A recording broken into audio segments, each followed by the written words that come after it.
This is here. Okay. She's.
Let's see first.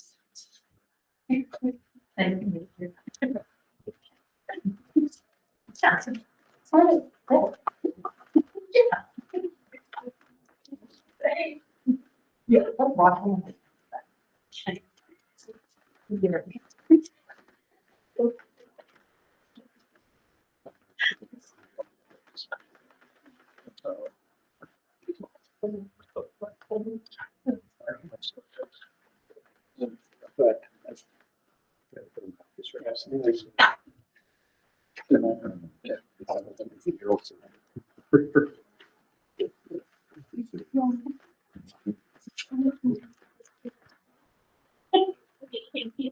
Oh.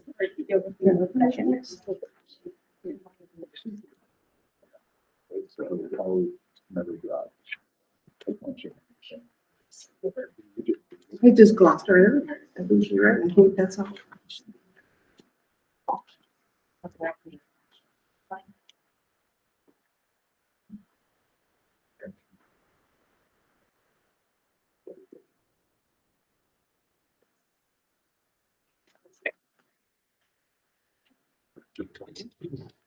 There's been no discussion of it.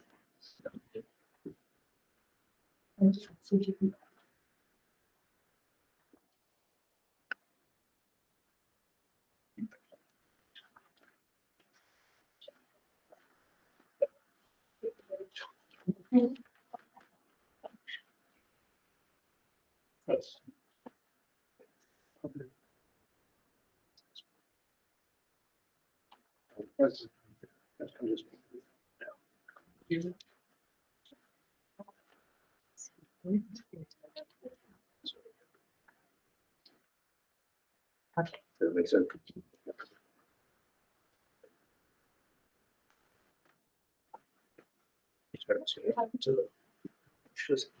Doesn't it?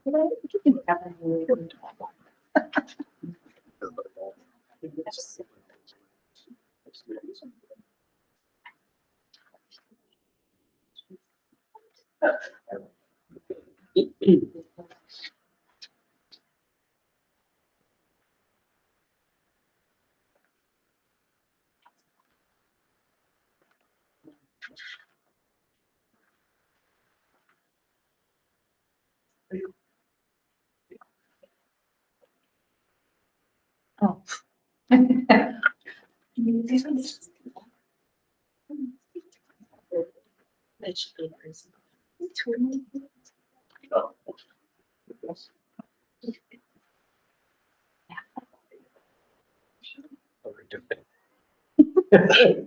I saw it as soon as I sat down. I'm like, oh, that's gonna be something. It's fine. Boarded already. They caught that.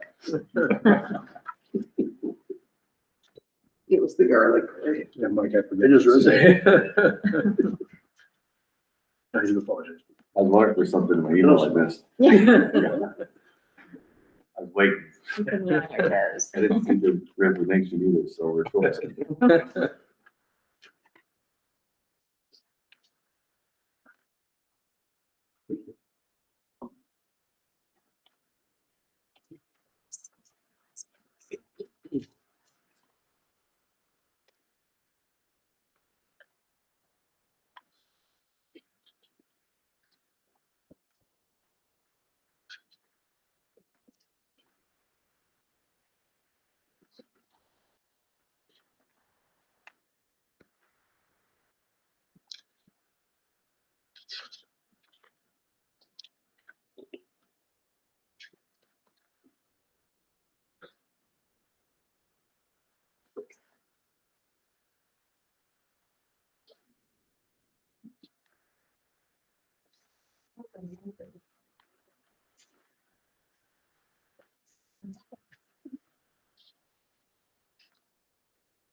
Okay, we're gonna go ahead and call the order at 6 p.m. Please rise for the pledge of allegiance. One.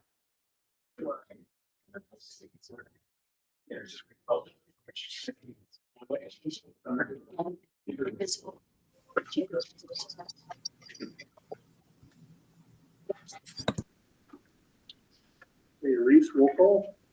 Mike Domack, Here. Patty Drew, TJ Peacock, Jan Songer. Here. And Ryan Dietrich. Thank you. Okay, we do have a amendment to the agenda, and we also have a correction in the consent agenda for acknowledgement of Mike Scott as the interim principal. Thank you, Mike. If you want to move up, we'll. Like I said, And then we're gonna add 8.0 and move everything down accordingly, but 8.0 will be an update regarding the hiring of our investigation. Correct. And I think that was it. Unless anybody else see anything different? Under 6.0, should that say 6.1? Not the biggest, but It should, yeah. Correction is 5.1 to 6.1. And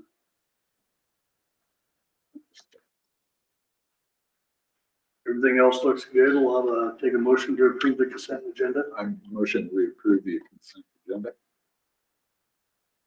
We have a second. second. All in favor? Okay. Aye. Motion carries. Okay, that'll bring us to 4.0 audit presentation by Polly Rogers. I believe. Good evening, Board of Directors. Can everyone hear me okay? Yes. Good. My name is Tara Camp. I am the auditor for the district, and I'm here this evening to present the results of the June 30, 2024 financial statement audit. So what I'll do briefly is go over the governing body letter that was issued with the audit, because it's a nice little letter that summarizes everything we're required to communicate with you. And then I can take questions along the way or at the end if you would like. So for the district, the purpose of the audit is twofold. We perform the financial statement audit. That is where we test and assess the financial statements to determine if they're fairly stated. Secondly, we perform the Oregon Municipal Audit Law minimum standards procedures, and that is where we're looking at various laws and regulations to determine if the district is in compliance with those. So on page, excuse me, on page 2 of the letter, we summarize the results of the audit. For the financial statement audit, we issued an unmodified opinion on the financial statements. That's a clean opinion with no reservations, so very good results and exactly what you're going for. For state minimum standards, we found one comment as noted on page 44 of the audit report. And we did issue a management letter knowing one significant deficiency as noted in the management letter. We encountered no difficulties in dealing with management and performing and completing our audit, and we had no disagreements with management over accounting and auditing items. I would like to say that the district is always wonderful to work with for the audit. It's a huge amount of work to get ready for the audit and have it issued on time to meet, state law. So excellent work for the district to get that all done. And then lastly, we cover in our letter, the last couple pages, future accounting items coming out. These are very good to be aware of because it will affect the district's financial statements and also could create more work for the finance office. So overall, very good results, and I'd be happy to take any questions if you had any.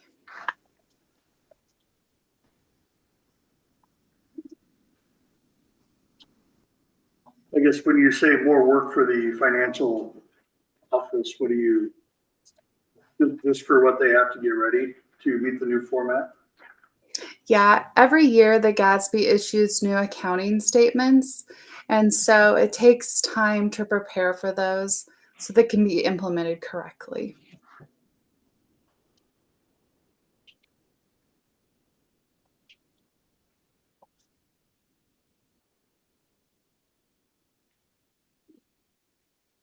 Do we have any questions? I think we are all good. Thank you very much. All right, thank you very much for your time this evening, and everyone have a good rest of your night. You too. Thank you. Thank you. Okay, 5.0 public comment. Have anybody signed up for public comment? Nobody else. Okay, 6.0 financial report.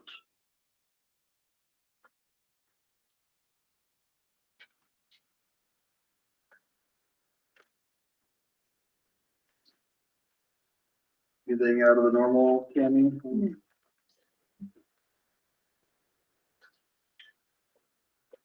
Any questions?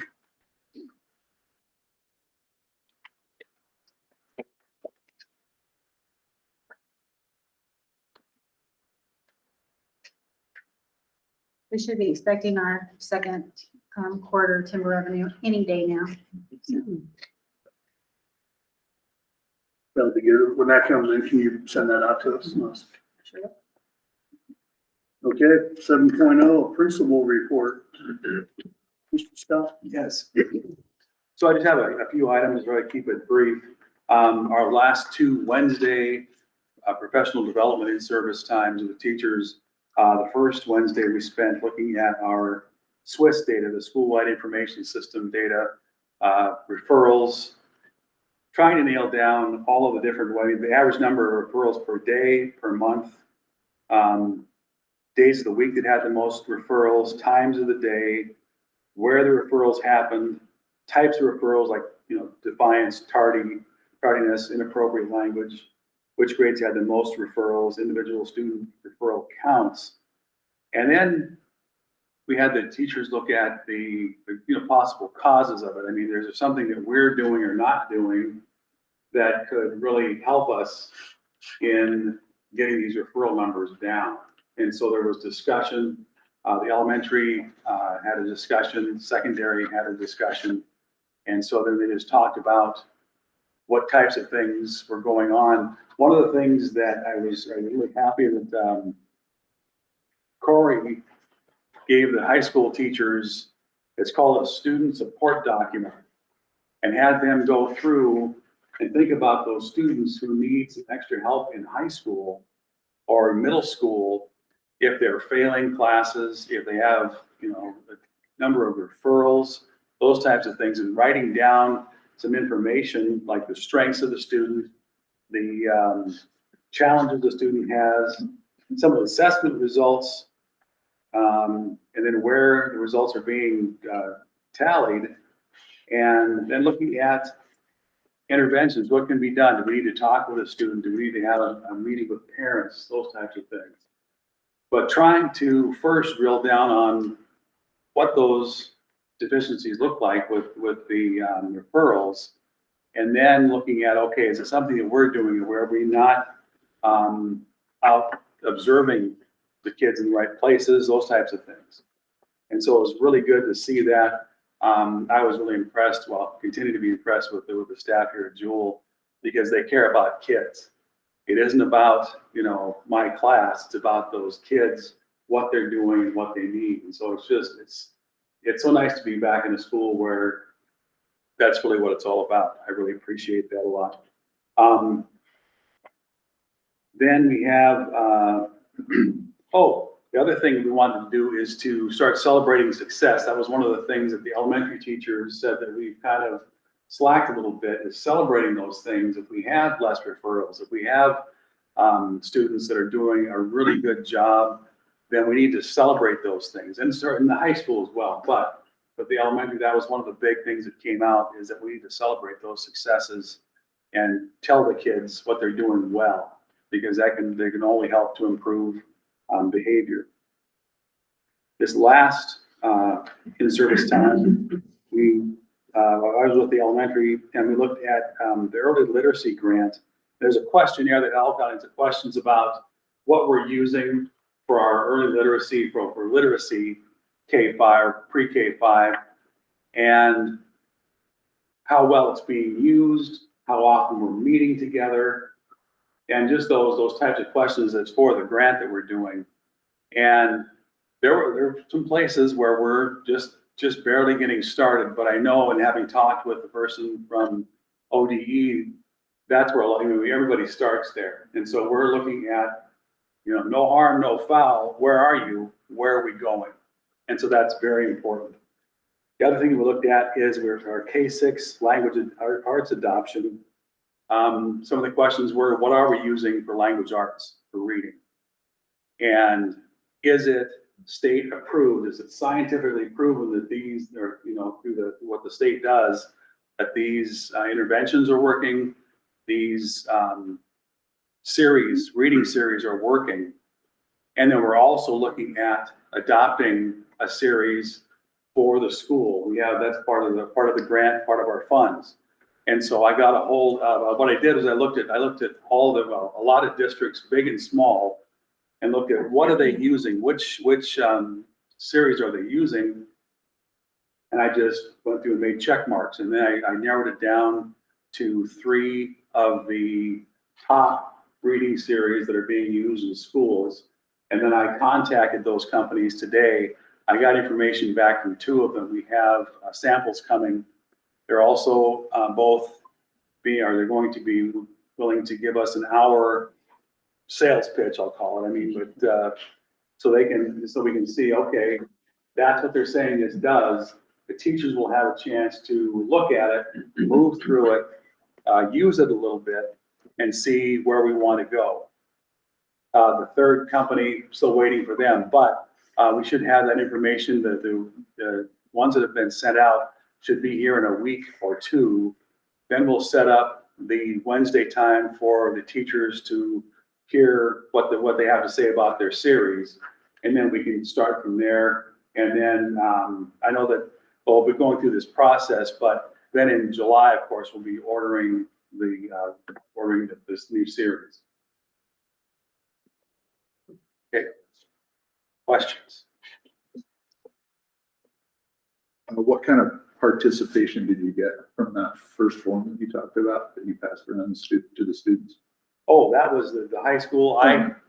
Some of them went to Corey, but I received 3 or 4, and then I just passed them on to Corey. But as far as I know, I mean, all the teachers did. Yep. Okay. It's actually this form right here. This note is sitting here, but yeah. Okay. Yep. Yes. Hi. Regarding our literacy, where are we currently according to state benchmarks, and do you have a kind of a goal set for the results of this program you're wanting to implement? As far as benchmark, I understand that we are doing well. I just talked to Corey about where we're at as far as the state testing. And we're doing very well. But we all know that with everything that's happened, we just have to keep pressing ahead. But yes, we are doing well. And what was the second part of your question? Well, and if you had any defined goals to reach new levels with this program, this grant? Well, it will be literacy and having the kids do well on the whatever we're testing them on. Because anytime we have the STAR test, which gives, it's literacy and looking to improve those scores and ultimately moving up on the state standards. Yeah. Thank you.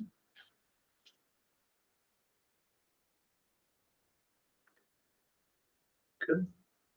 All right, thank you. Will bring us to 8.0 for update. I know Corey's got a little bit to add, so. Part of I'm clearing my throat here. Does the board all have this document, which is the Northwest Regional ESD from Superintendent Dan Goldman? So I'm going to go through this. I don't know if the packet for the audience, I don't know if you guys have access to this document or not in the board packet. You know, if they were at least. Yeah, they were. So I'm going to go through this as best I can. It's a lengthy document. I'm not going to try to read through every aspect of it, but I'm going to represent at least with ESD one, we represent the opening statement. Dan Goldman didn't want to potentially come out here, but he said it's preferable not just because there's so many places to travel to. So I said we can handle this here. So I'm just going to read basically just about 4 sentences of his statement at the beginning here. So the Northwest Regional ESD, he said, the goal is to promote equity in education throughout the region. Our shared vision is that every student is educated, equipped, and inspired to achieve their full potential and reach their communities. And then he says they convene educators. So the ESD convenes educators. I go once a month over to Hillsborough to the Northwest Regional Educational Service District to engage in professional learning, push their practice, and contribute to culturally sustaining learning environments. And so we do gather with all the other superintendents and have quite a few relevant discussions in context of the times we're in. We strengthen and align the systems like school technology infrastructure or our community preschool and child care systems. We provide access to services and resources that might otherwise be out of reach or unaffordable for many school districts. And our location also is a challenge for us because all the resources that the bigger school districts have, we don't have them either. So as Dan Goldman will say, these service districts are represented basically for the smaller districts. And so we do thank them for what they provide for our districts here. And through their special educators, technology staff, early learning educators, professional learning team, and many more specialists throughout the organization, they humbly offer their services in pursuit of student success. And so this is something that does need to be passed through and needs to be voted on by the board. So there are some documents you can see that resolutions here to sign. So I'm going to push you into the next aspect where it starts off with this page of some students here and their service areas. So they service Clatsop County, Columbia, Washington, and Tillamook County. So it's a large portion of the state that they service. And they go through their leadership. Obviously, Dan is the current superintendent of the organization. And then on the next page, you'll see it says how we're working together to support Jewel Kids. And you'll see a picture there. It says 5 Oaks. And in November 2024, the ESD STEM Hub launched a new collaborative to help support rural educators who teach science, technology, engineering, arts, and math. And I will say they provide quite a few opportunities. I know Heather McBain, our 5th, 6th grade teacher, and then Martha Stevens, who's our transportation, but also working through the ag program for the district. They have been working through some field-based activities. And so they have been asked to join the DEAC Ecology Educational Program. And this is what Martha provided for me. And this is just an example of one of the STEAM things that they're working through to provide, for this specific one, a 3-day workshop, providing hands-on opportunities in the field as well as classroom time to develop curriculum tools and strategies that promote student-driven field-based science inquiry projects from K through 12. And again, building those partnerships, things that we do not have locally. This is something that is being brought to the ESD. There's grants for this also that we can apply for, which are up to the 6th grant for the district for our employees. We need three people, teachers, to go through this aspect of it. So we have 2 right now, looking for a 3rd one, so we can get this off the ground over the summer. And they've attended the ESD for some of these partnerships. The next page says spotlight and on data. Student counts 13 6th graders attended outdoor school in 23-24. And then special ed staff support, we have 11 staff support the district in specialty areas, and so I just wrote a few of them down here. That includes school psych, which we have Jana Sweeto, the district here, and then speech language pathologist, occupational therapist, and so on and so forth. So we do some contractual work with the ESD to help out specifically our SPED department for other components here. It says notable participation in professional learning for our district is attendance services. And at the state level, they've been acknowledging that Jewel has some of the highest level of attendance rates of growth. I think it was 24, 23. I have to go back and present it to the board a while ago compared to all the other districts in this service level area here. We have the highest growth in our attendance. And I believe the story was second about 18% or so. So it's pretty high. MTSS behavior, that has been a cornerstone of what we've been doing for the last solid year to help out our common space. Core expectations, as we've gone through last year in this room with educators, and let's put that in place at the beginning of the school year, and we're in the process again, and we've talked at PD in the last couple of Wednesdays of implementing it again, reteaching and recoaching on top of our updated policies for hallway and bathroom pass procedures. Regional mentoring network, we do have 3 educators in the district who are being mentored by ESD. An individual, her name is Danny Florence, and she comes in roughly once every couple of weeks to communicate with 3 of our educators in the district, usually our newbies in the district here. It helps provide some support and guidance as they get their feet wet in this environment. STEM Hub, these again, this is part of what I just talked about with Martha and Heather Bain. And then Safety School and Prevention Series, those are different online trainings and components that they provide for the district, should we need further supports to them.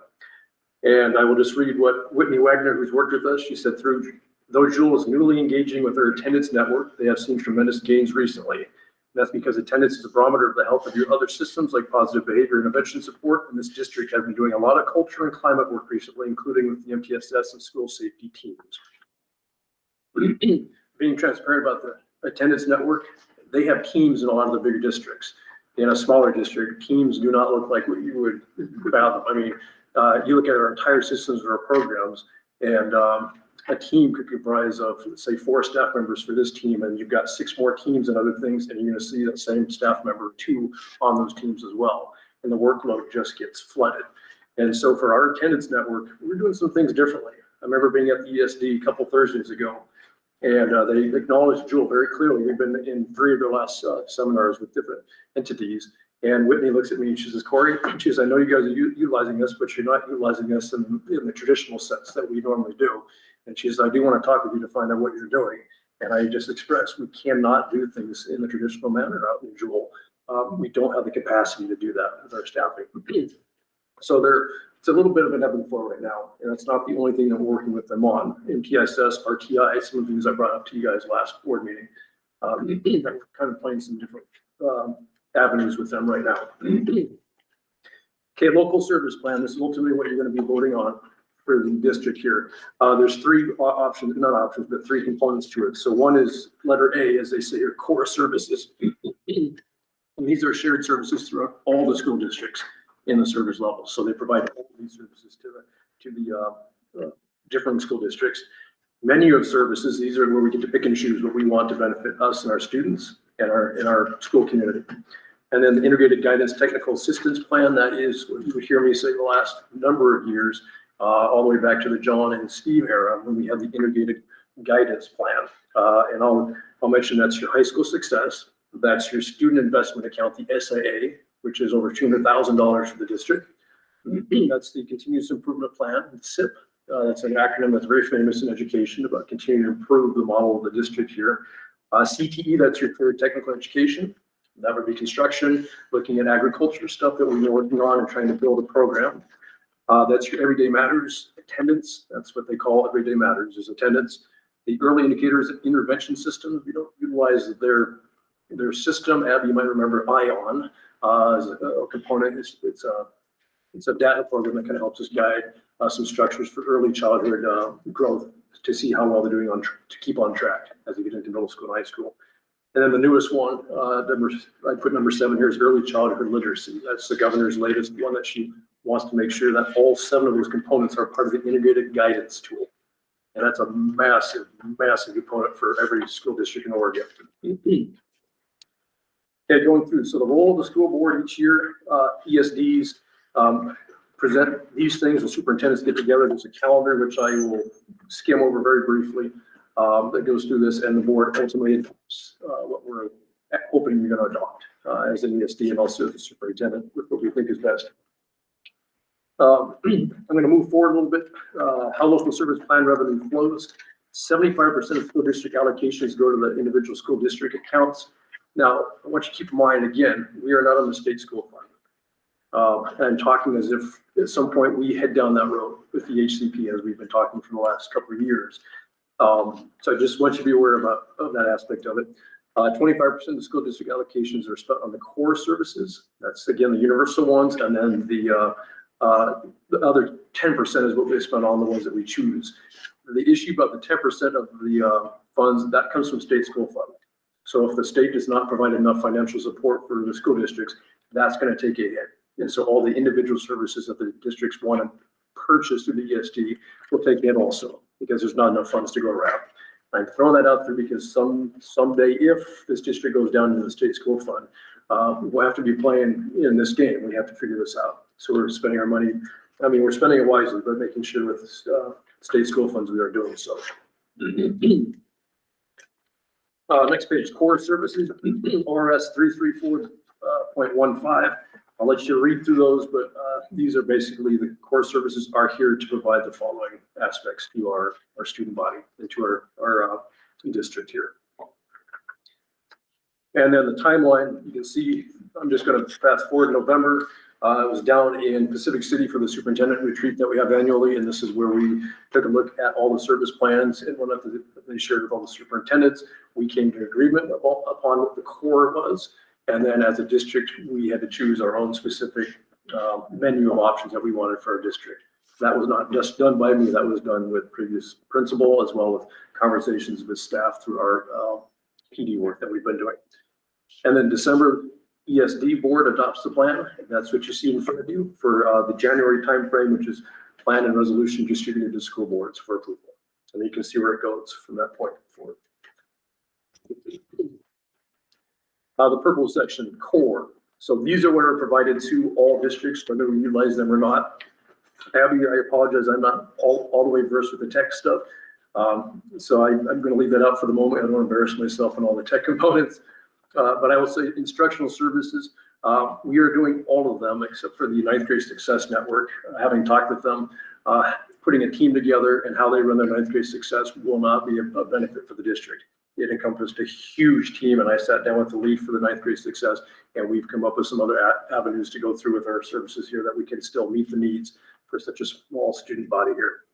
You'll see BASES, that's behavioral attendance, social emotional supports, career and college readiness. Shelley Alford goes through a lot of those components. Early literacy, that has been again initiated by the governor that we brought forth to you about a year ago. Grant writing, we do have some support for grant writing through the ESD, and then MTSS coaching. It was pretty heavy last year. We can continue to go down that road this year.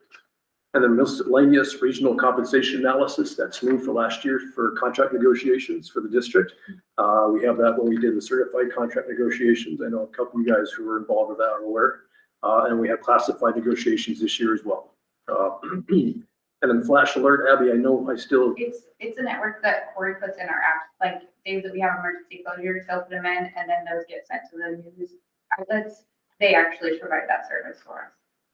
That's all like KGW, you know, all the different KBTV, all the different news stations here.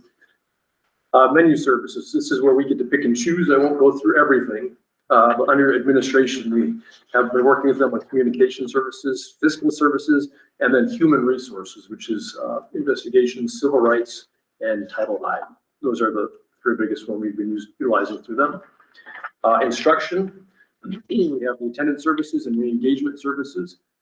Recently, Mr. Scott here has been also seeing just the beginnings of this take shape, the Junior Achievement, BizTown, and Finance Park. So for fourth, fifth, and sixth grade receiving financial education components within their classrooms through a a little bit of fun through the ESD where they head off and do some curriculum in the classrooms and then go off to Beaverton, Hillsborough area.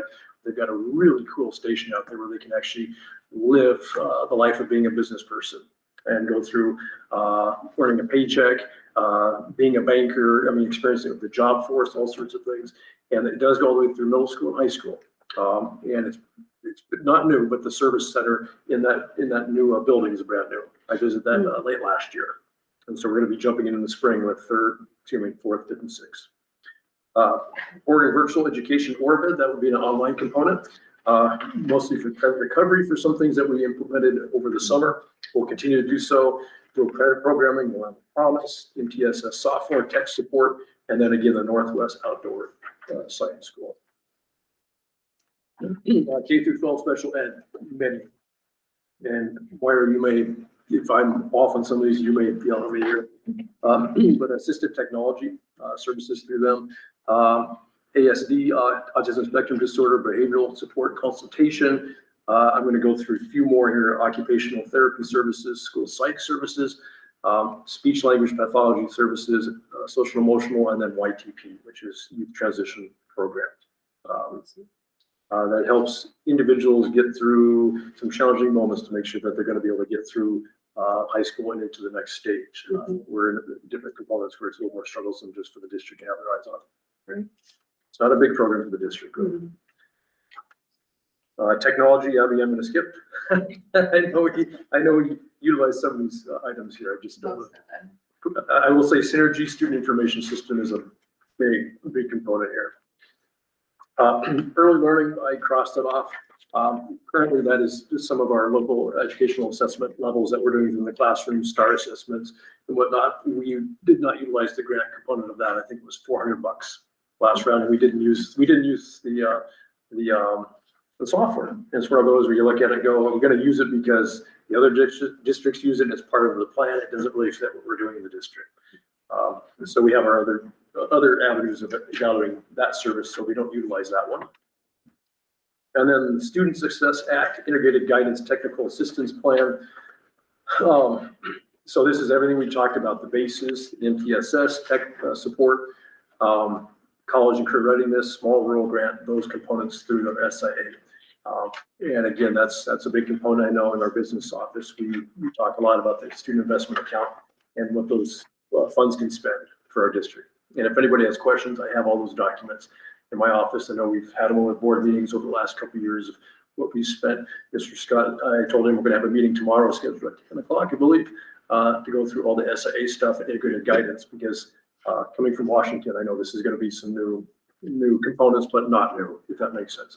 And then the grant funded and value add, I'm just going to mention the INREN on the upper hand right, Northwest Regional Educator Network.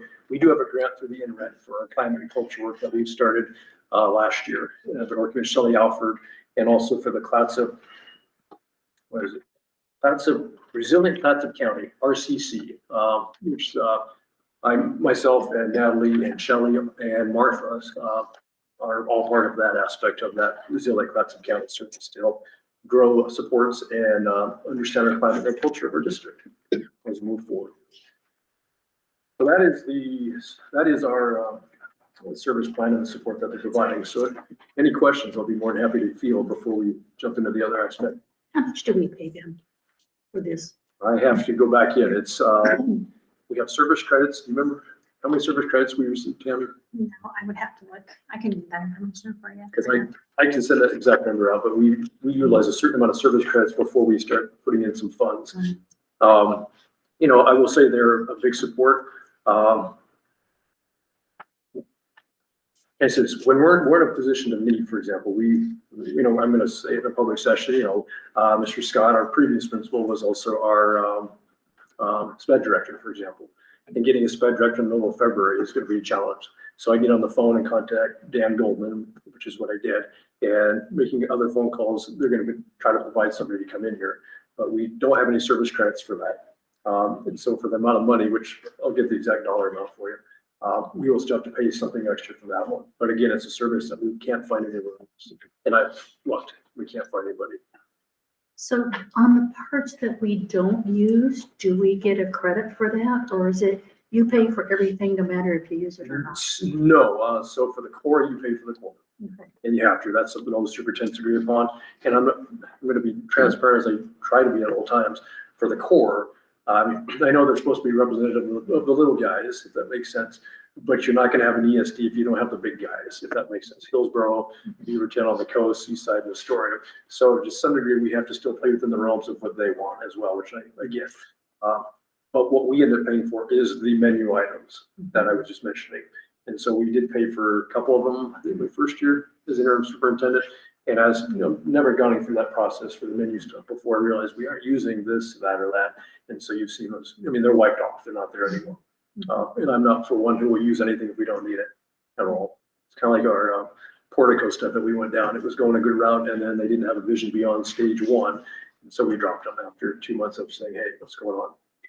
And the climate that all school districts are in right now, say we need services, they can't provide them, say, you know, for sped or whatever. Then what do? We're paying for something that we're not getting because they can't provide it for us? So so there's, without getting too specific, but there's some core things that we definitely need. And I won't specify in this room, a couple of them have been because I want to be able to have those continued conversations with ESD, being in a public session, but there's been some hiccups, some areas where, you know, we want, you know, I know we're rural sometimes and we're, you know, a phone call away still. But there's moments, yeah, where we have some pointed conversations of, hey, we need more than what we're being provided. Because, you know, you heard me say this a long time, we matter too. Absolutely. I mean, this bothers me a little bit because I know that we don't matter in a lot of places. And so when they're celebrating, I'm just transparent, when they're celebrating our district, I'm sitting there and everyone's sitting there, wow, go Jewel. And I'm sitting there, yes, the Jewel School District. Yes, the Jewel School District. It's advertising for our district every time we're out there. But yeah, I have those feelings sometimes, whether it's, I'm not gonna say this organization, but there's times where. There's a number of organizations that we deal with that we don't matter. I hear you. I hear you. I will say for the core services, the ones that we're paying for, that we have opted to, you know, choose, I'm asking to continue forward with, we are using them. Now, do we write them a check or how do we pay them? So Do we have service credits. So what was allocated to us, I'm looking at it, we have an $86,985.57 allocated to us through that. And so we expend those service credits before we spend our local dollars. So we get, for example, for a lot of the special ed specialists, we will get an invoice and it'll say paid with service credits. Another thing that we have paid through service credits are all of our background checks that we do. And so we'll just get a running record of those paid with service credits. And then when the service credits run out, then we are invoiced. Yeah. And we can adjust that like throughout the year. I know that a couple of years ago, like some things changed in the sped department and we were able to, you know, and I mean, they knew our services that we needed decreased. And so they came in and they adjusted it. And so, yeah, it's like a menu we choose from. But another one of the core services that we have is like the library system. So some of these, like, you know, we wouldn't be able to get like the library. I know there's a lot of stuff that is of value that we do use, but the stuff that we don't use that we're paying for, that bothers me. Well, you know, I'll be transparent again, MTSS, we worked on it. But you gotta get on their schedule quick if you want it. And so if you're not in your schedule, you could be out 2 3 months at that point. For our district, you look at that and go, we're not waiting 2 or 3 months. We're gonna move, and still you keep them apprised to it and you get them on the calendar, you can get them. But sometimes it's troublesome because you're moving and you've got stuff already being built before they're here. I just want to clarify a little bit on the core services, because I know he didn't go over the technology portion. On the left-hand side of the purple page, there's only 3 things on there that we don't actually use for core services.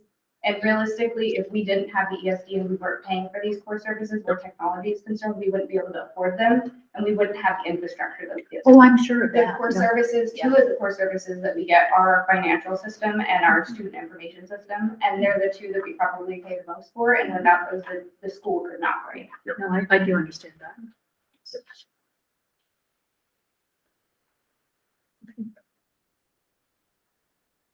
Any questions at all?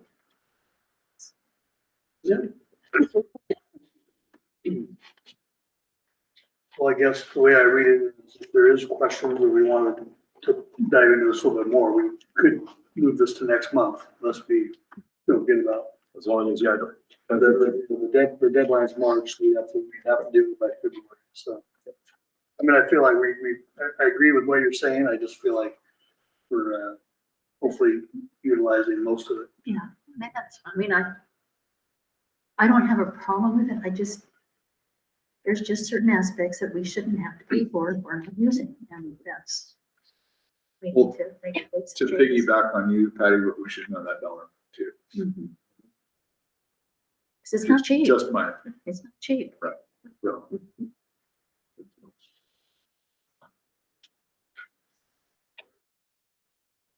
So do we want to wait till we know the dollar amount of what we're actually paying minus the credits?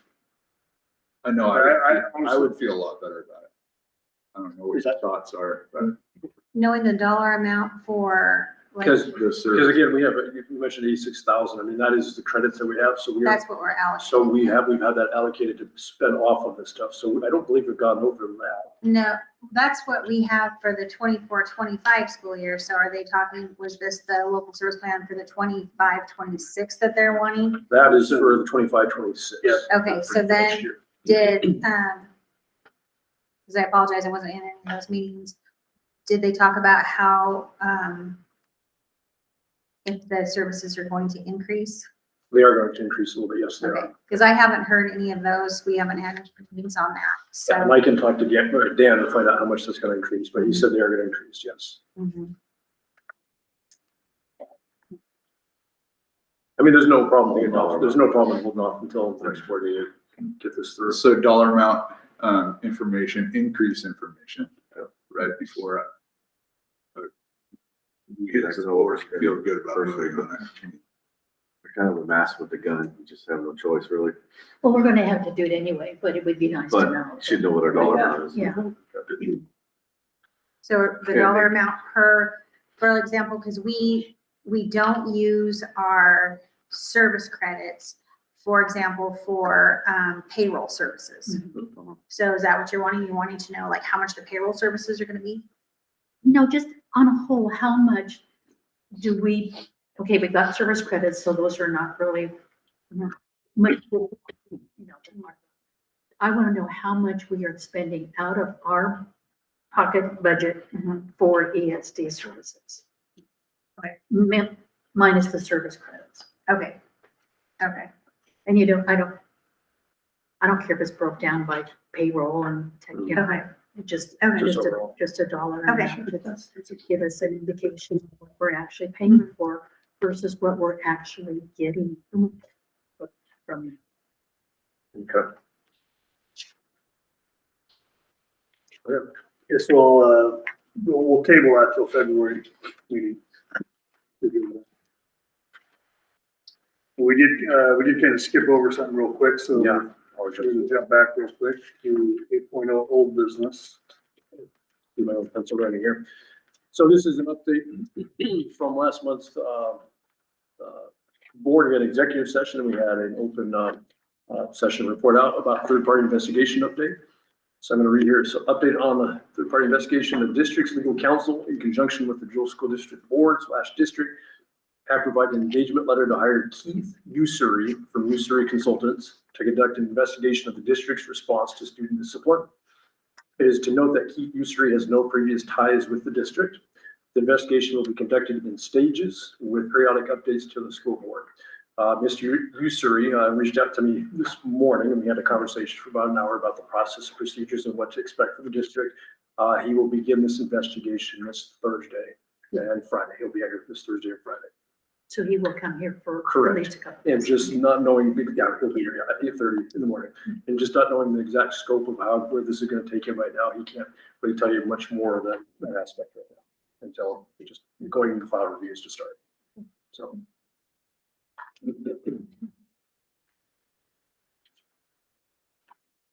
Okay, that'll bring us to 9.2, I believe, board superintendent operating agreement. Has everybody had time to review that? Any questions? I like the fact that this came back from a workshop the board did a couple months ago, and it keeps it pretty simple with the pages. So that's good.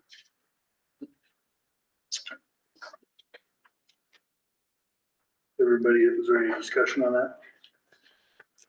I think it encapsulates what our intent was. I didn't really see anything I wanted to change. Yeah. I agree.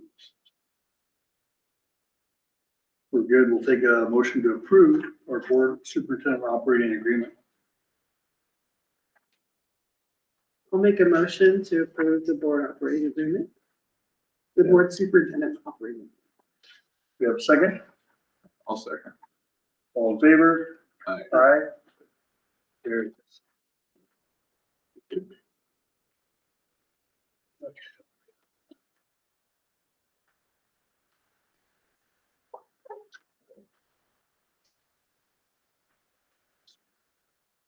Will bring us to 9.3, sex education curriculum. Where are you getting 9?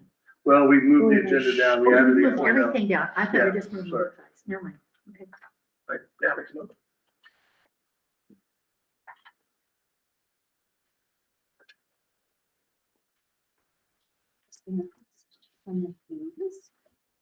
Natalie, is there a cord up here that we can plug into for the laptop?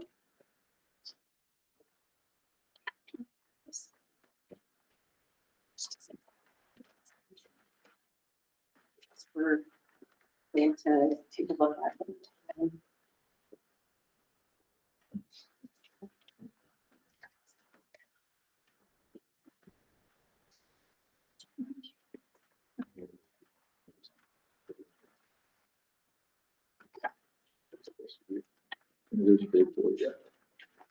Okay, so, last year, the board, approved the curriculum for, Second Step, the Child Protection Unit. This has to do with, child safety. And it's not just about, children's like sexual safety, but, it also talks about, wearing a helmet and, they even talk about, gun safety in this. So, I just wanted to share some of these. These were some lesson objectives as well as lesson concepts. So when I had an epiphany when I was getting ready, to go over the comprehensive sex ed lessons, and I thought back to my time at Hillsborough, and I remembered how just nice and structured and informative the comprehensive sex ed lessons were. Number one, they were all slide based, and it was based on the Second Step curriculum. The other thing was there was a teacher script that was approved by the school board, and teachers were told you must stick to the script. So, I have an example of one of the kindergarten lessons that the TOSA at Hillsborough, she shared with me. But then I thought, wow, I like that idea of having it based directly on curriculum. This curriculum, it's missing a little bit, and I can explain in a bit. But I've talked to Mr. Corey over here about supplementing some of the lessons with the Great Body workshop, and so this This curriculum is like a work in progress, but I really like the basic bones of Second Step. So this, as you can see, 6 lessons, and it really does focus primarily on personal safety, safe touch. And one thing that I found was it doesn't address the anatomical body parts. So, you know, they use the term, you know, private body parts. So that's something that I would like to update and change, because at Hillsborough, they had, you know, like a very basic child's figure, and they labeled, you know, like the very basic private parts.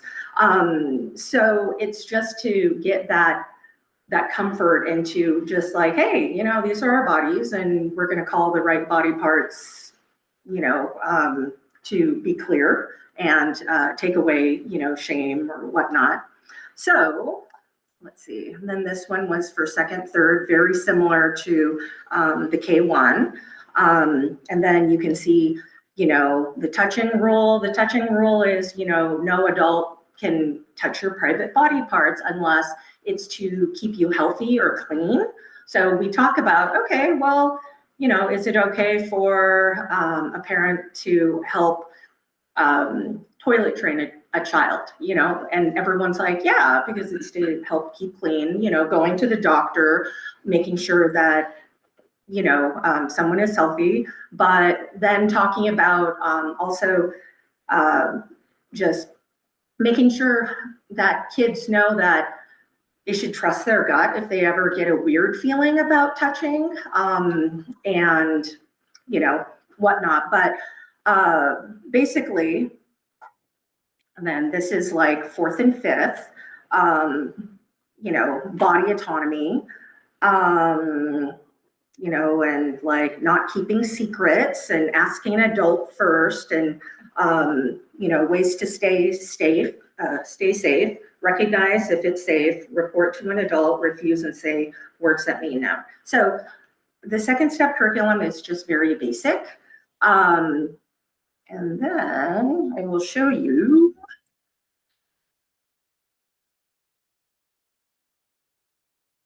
So, and the other thing that I liked about how Hillsborough had it, since there was a script, teachers taught the lessons.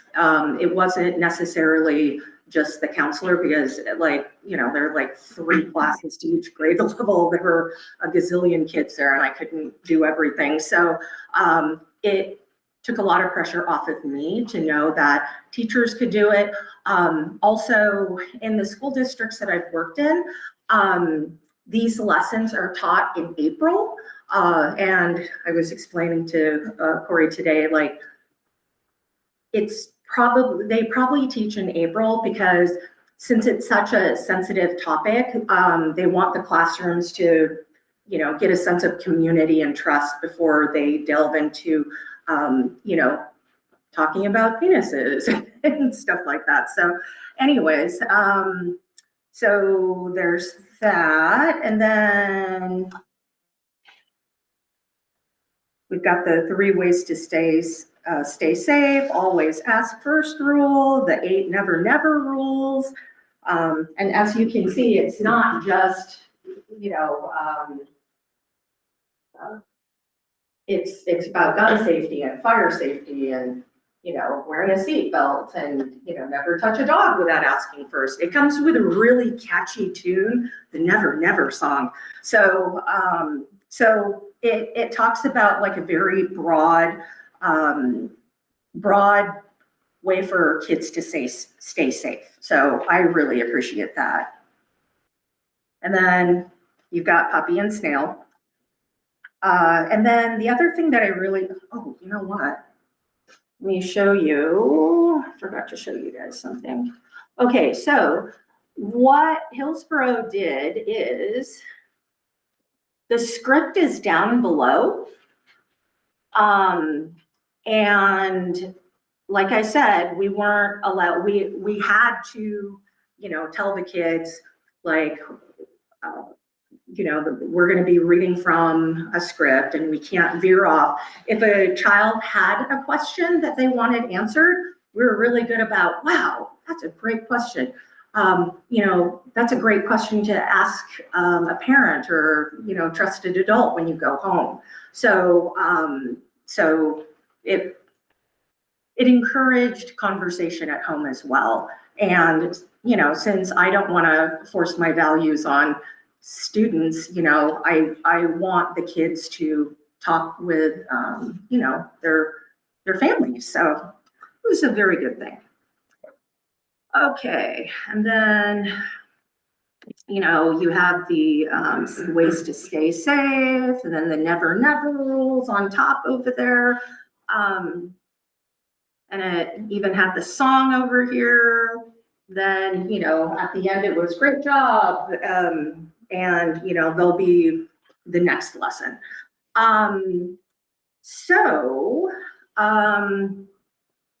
This idea I really like about having the script, because if I am unavailable, then teachers can easily do it. You don't have to be specifically trained if you're just reading from the script and, clicking on the video link and having discussions about, what a child is doing in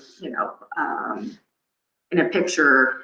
Because Second Step is very big on having these picture cards and talking about the situation and having kids see things for themselves. So yeah, that's all I got. Does anyone have any questions about this? Yeah. So this April, this will be the first time our kids have gone through this. I guess. Last year. What is that? Seeing the presentation that she's got with all the grades.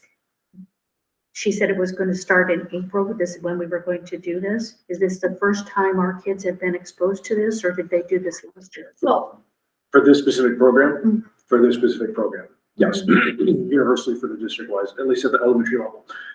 So I had talked with Natalie about building something to this capacity for K through the elementary physics. And then second step, when working through the middle school and high school, that's going to be a latter part of all this. But the school board, I remember last year, said you wanted to see these lesson plans, whatnot. And so this is the beginning of getting that out there and seeing if we like that style, staying on script, doing something, whether it's in April, we'll have a little bit sooner, since our kids, a lot of them know our staff and kids after kindergarten, preschool onwards. What is that time frame? But at least getting this ruled out. And we didn't say April, that's just when most schools. Yeah, most schools, the districts that I've worked at, it's always, for some reason, in April. Okay. So, hi, my question is, it sounds like there could be a mix of you doing the learning or teachers, how do you decide? So I have usually been in charge of the sex ed lessons, just safe touch, child protection lessons. But then at Hillsborough, the way that they had it was just so crystal clear, and anyone, I would go and teach if there was a sub, for that day, but the teachers were in charge of it. But anyone can teach it, because as long as they follow that script. And, since this is the first time that I have, coming here and finding out that there isn't a comprehensive sex ed curriculum, like this is a great start. Because, if we did like I don't know, just if we followed what the state wanted us to teach to a T, I think that some people in the community's minds would, because like it is a lot more detailed, and this community, I'm not quite sure if we would want that to happen. So I want to be respectful of the community. And therefore, this is a really great start, you know, and then, once the community is like, hey, you know what? It talks about safety, the kids are okay with it, you know, then maybe we can, add on to it at a different point, but I don't want to overwhelm with, the more,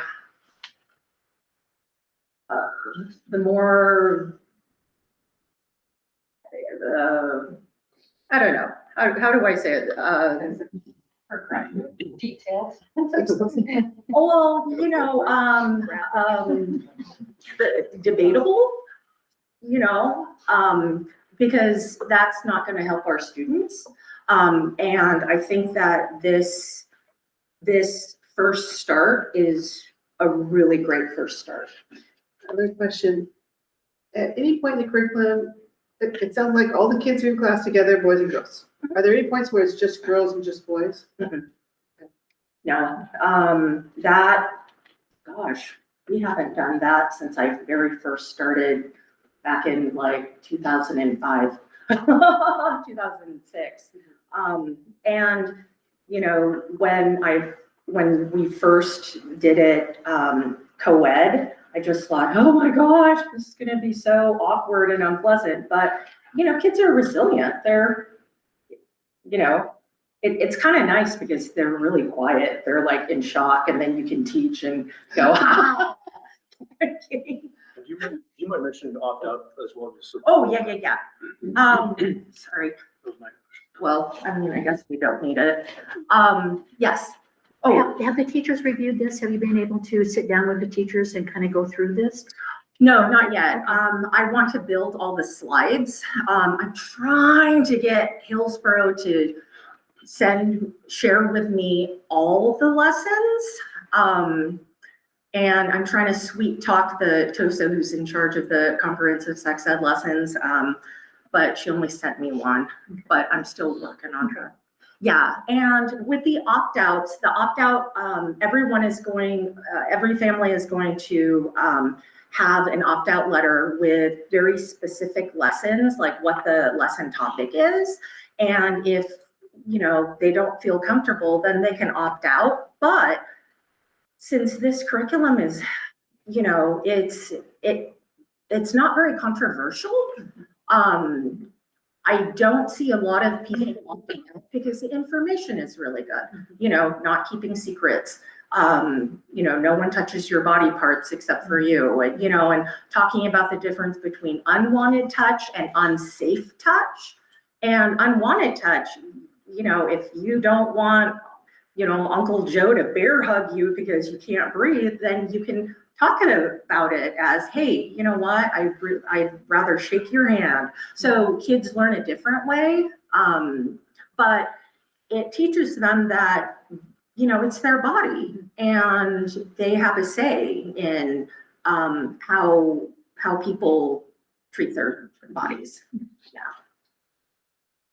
So I have a question. I recall from, has it been about a year ago? Seems like it's been a while ago when we had this first conversation, but what I do remember, Mike correct me, was we talked about trying to look at schools equivalent to our size and see what kind of curriculum they're running that are more unique to, I mean, we're very unique as small, you know, I do like the idea of the teachers being able to help do this. They know the kids, you know, maybe a lot better than that aspect of it.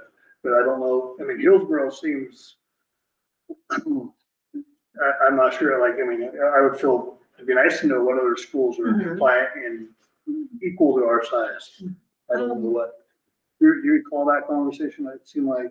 Yeah, we did talk about that. She also mentioned a lot about Hillsborough, but also pulling stuff out of the curriculum. And, yeah, I know that's taking place, but Yeah, also to meet ours. Was it the 6 lesson plans also? I mean, there's, again, if you see in the whole guidance from ODE, so we've talked about this for quite a while, about picking the most impactful components of education. So even with all the rural school districts our size, you know, so when you're Hillsborough, it's, the concept is taking the slide idea from that, is what that's more so about.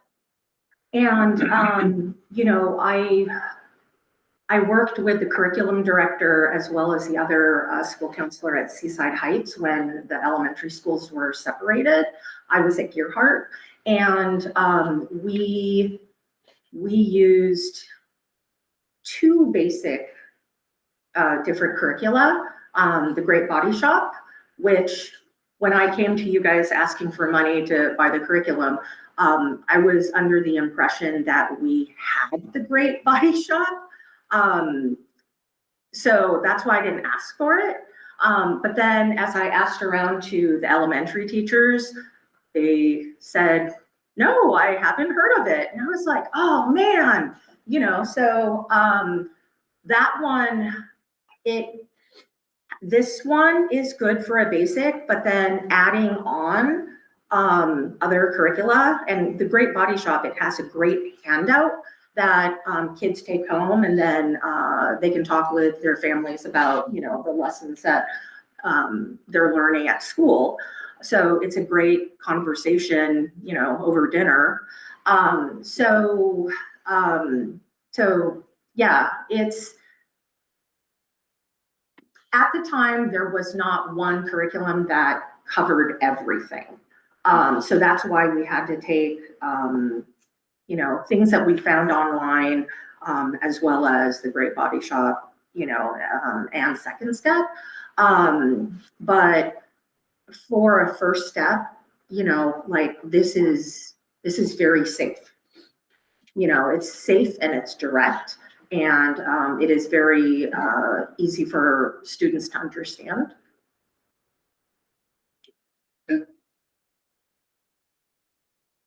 So, yeah. Anyone have any other questions?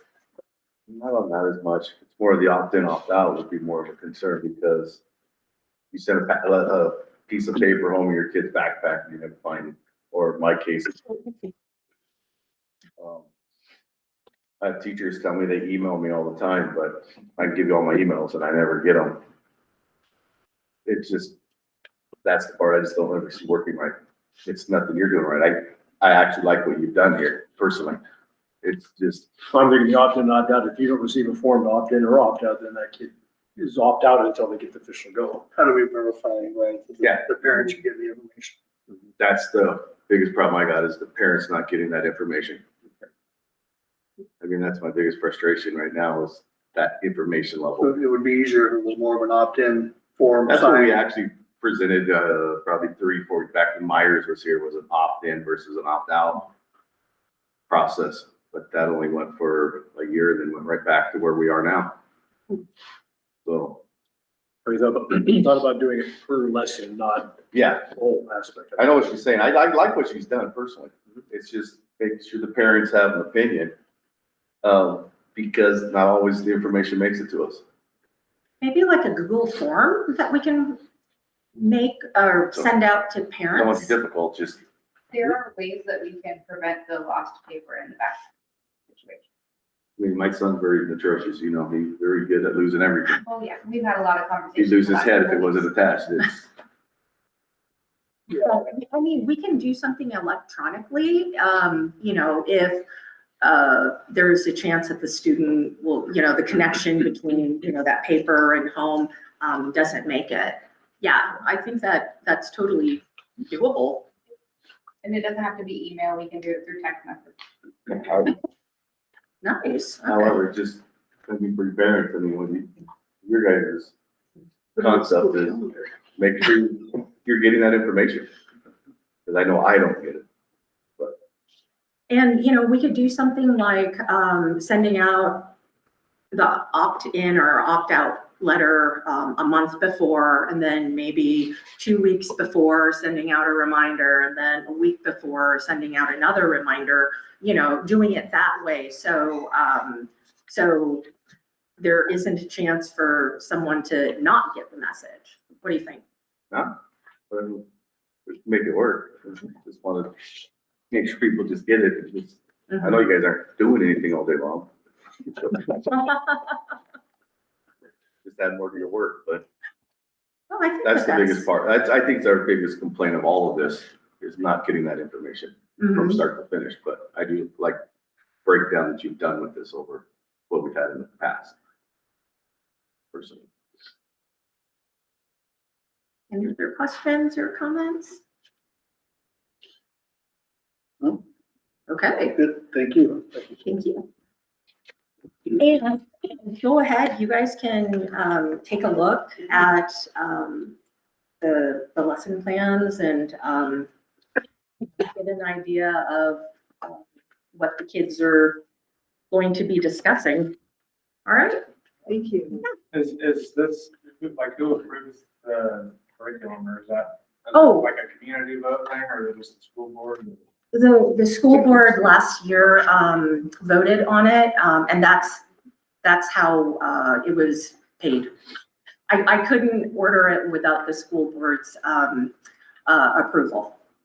And this stuff will be up in the front office, so anytime if you want to look, anybody can look at it, it's available for. I thought you said you were still trying to compile it or. figure out Oh, what I to mean, talk. the lessons are here, and I also have, we have access to it electronically. I got the kits, the hard copy, as well as the electronic copies. And what Hillsborough did was they just copied and pasted and just typed in exactly what the teacher reads in bold print in the lesson, and they had it on the teacher's notes on the bottoms of the slides. So it is like straight up from this curriculum. So if you decide to opt your child out of the what will they be doing? And or can you opt for some of the lessons and opt out some of the other lessons? And how would that look? Well, opting out from some lessons as opposed to others, totally. What will they be doing during that time if they're not in the lesson with the rest of the class? You know, Like I said, I don't think we can answer it because we haven't gotten that stage yet, so. Okay, but that would be something that I would want to know as a parent. Yeah, absolutely. If my kid is not doing this, what are they doing? Yeah, and that- absolutely. Yes. and if I were to teach the lessons, that would free up the teacher possibly to go and take some students into the, what do you call it? Commons. The commons area. So that's an option, or, you know, in Hillsborough, like they had the lessons at the same time. So, you know, if there are three third grade classes and then there's a bunch of opt-outs, they were, you know, sent to the library, you know, with a book. So, depending on how we want to do it, it's totally doable. Okay. All right. Well, everyone have a good night, and Corey, if you wouldn't mind, like, just collecting the things at the end. Yep. Okay, thank you. Good night. Oh, thank you. Take it over. Can that be posted to the website as well? I mean, That would be a great The idea. curriculum? Yeah, I don't, that I you haven't, can't do I that. really don't think we can. That's Can we a get more of the copyright online version? We can't post anything that we purchase because of copyright infringement. So no. You can go to their website and look at their stuff, but we can't post it. And we can host it here on campus for people to peruse. we can reference to their Yeah. website. Yeah, for sure.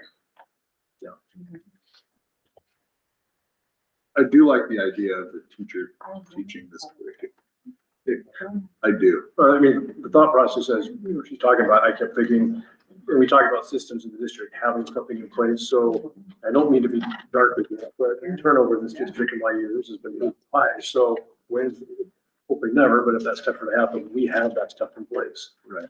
I'm not actually totally comfortable without having discussions with individuals and teachers about what's in these components, sitting them down, going through some training about them. And not just saying, here's a sub today, teach that. That doesn't make me comfortable, right? But having that training in the background, so they're prepared. That's my thoughts and visions about it. Okay. Bring us to 9.4, board policy update. We got a whole bunch of them there. Corey's gonna talk And then, as I said, I'm not gonna go through very many because I want you guys to have a chance to go through them unless you have specific questions. There's some changes I know, for example, you'll see gotta get my eyes focused here. The deletion of, wait, give me a minute because my eyes are not functioning here. Sign of discrimination and civil rights complaint procedure, ACAR2, that is going to be replacing, let me find it here, the sexual harassment policy complaint procedures. So I don't want people freaking out when you see the deletion of the sexual harassment policies. That's being implemented into the discrimination and civil rights component. So just be aware of that. In the district, having a civil rights coordinator, that was a brand new one from last year, going to continue on. So I'm just getting these all updated through OSBA's recommendations. Make sure I'm correct here. Use of private vehicles for district business. That's not a big one, but there's a component in the board policy that talks about students potentially could utilize a staff member's vehicle. That doesn't make any sense at all. So I got rid of that right away. Graduation requirements are changing also, so take a look through that one. Pregnant and parenting students, that's an update through OSBA. I'll get to the head lice in just a moment. Medications, again, that's a brand new aspect, I believe. There's the deletion of it, and they've come in with version 2, so you can see the AR for that one aspect. It's a long document as well. And then the last one, student vehicle use, which I want to make some changes with our vehicle use. We've been having some issues with student vehicle use at our campus, and I'm frankly trying to find some policy to help protect us even further to make sure that our safety for kids and how they utilize our campus is continue to be priority here. The one I want to bring up to you is I'm at a little bit of a pickle. So I was talking, to your board chair here about this as well. So earlier this year, I believe, guidance from OSBA and Oregon Health Authority about headlights, and just bring transparent with this as well. So we adopted it on October 21st, this last October here. And their recommendation, this is what it was. I removed an AR and updated this portion of the policy. And I am not this guy at all. I'm not someone who wants to exclude anyone. That's not even in my repertoire. But I'm struggling with this one. And I threw in the old policy, which OSBA has not gone through they've updated this, but they haven't removed their AR from the online website. So I don't know why they haven't yet, because we voted to remove that. I threw this in there just as a reminder of what was prior, back all the way through up until October. And I'm not asking you to re-adopt what we just got rid of. But I guess I'm asking questions where I've had multiple conversations with ODE, Oregon Health Authority, which Oregon Health, there's another one, I forget the acronym, another one out there. But what do we do when we have, a situation where, and I'm trying to be very careful how I speak about this. When I say they, OSBA and ODE do not see headlights as anything that should be removing kids from a classroom setting for. And I don't disagree with the mindset that when a kid goes home, if they're notified about it by the district, hey, we've got headlights, that is treated at home. And then the kid comes back to school and, but we don't exclude them, but we do notify them. And so the community, you've seen notices go home a couple times about certain things. And usually when those take place, again, confidentiality for students and whatnot, and usually that's, the reminder, hey, this is the time of year where there may be things in the district that we just want to be aware of, but we want to keep everybody safe.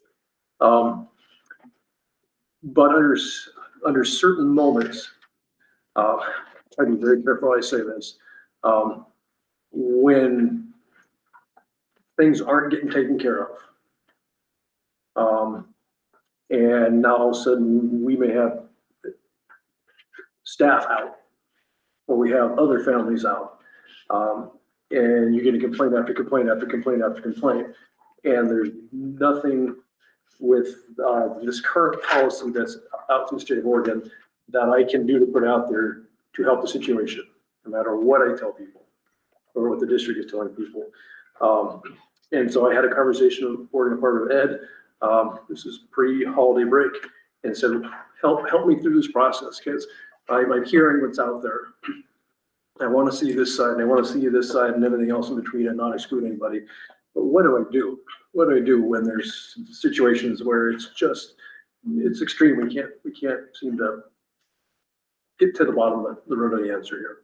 And the response is, it didn't say go backwards. It didn't say to exclude, but I did reference that. I'm going to go to the point where do we have to provide some sort of FAPE or something where we provide some sort of services to the student. And remember, we can't provide medication. We can't provide any of that stuff.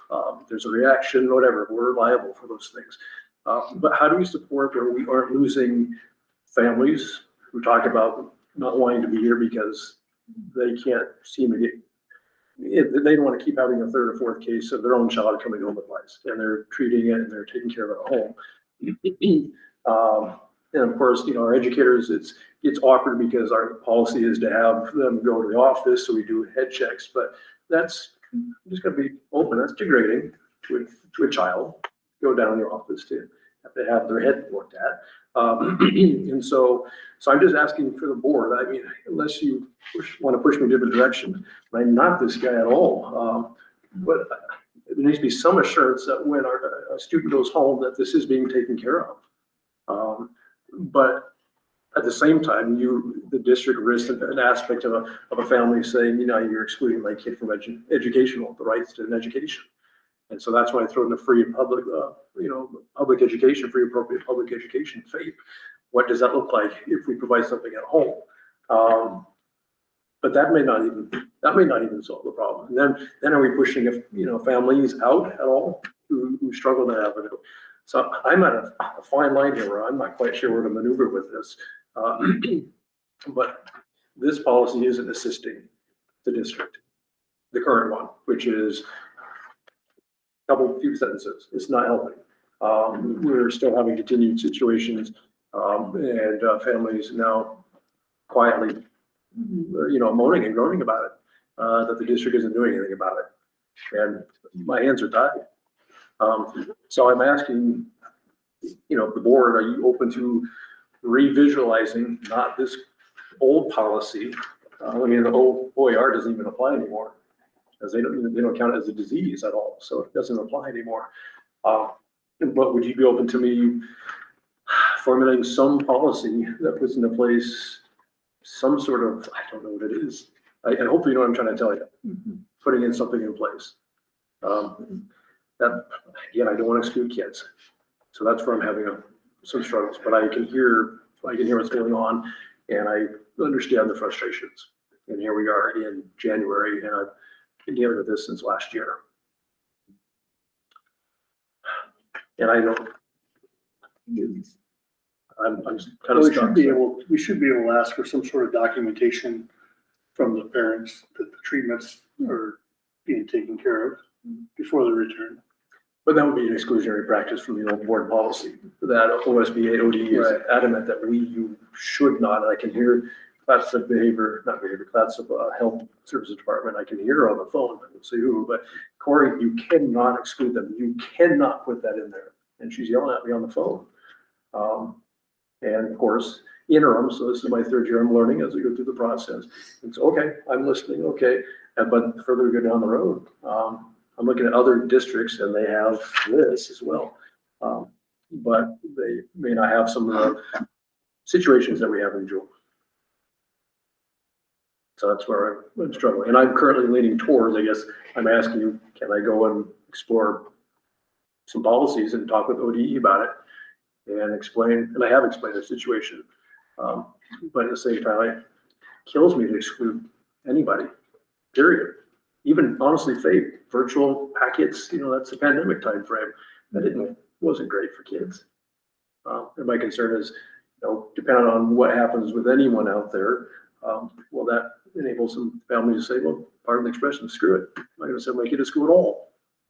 And so that hurts me also to think about that, because that's not fair to that that's not at all. No.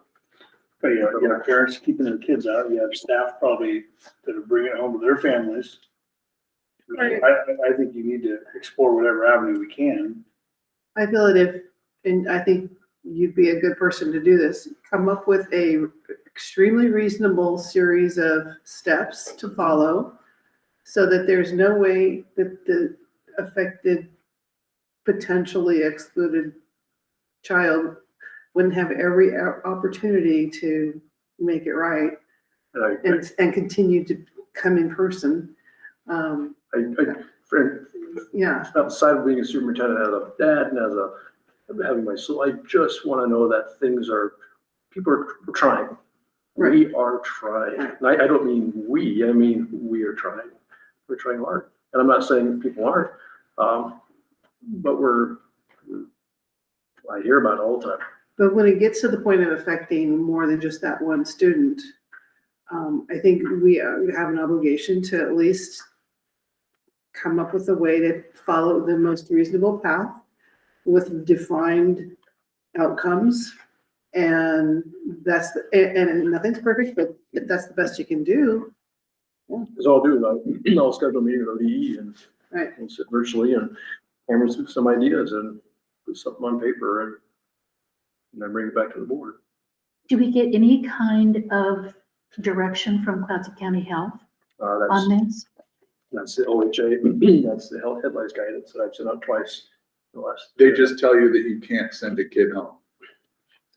But they give you no direction beyond that. Like, Oh, they know do. where to go. Yeah, they do. I mean, notify, educate, provide resources, lead them to school-based health center that we have here, lead them to other facilities. It's all spelled out here. Yeah, everything. And District is done. But the other, you It's hear me say this obviously all the time. It's one-sided. You've got the student, Yeah, you've got the right. family, and you've got the district. You need all components who are sheltering that child to support fully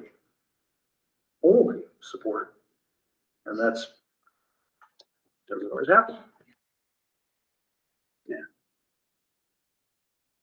This is hard. I mean, I don't know about everybody else, but my daughters have had it before from their school, and it's hard. It's a hard thing to take care of.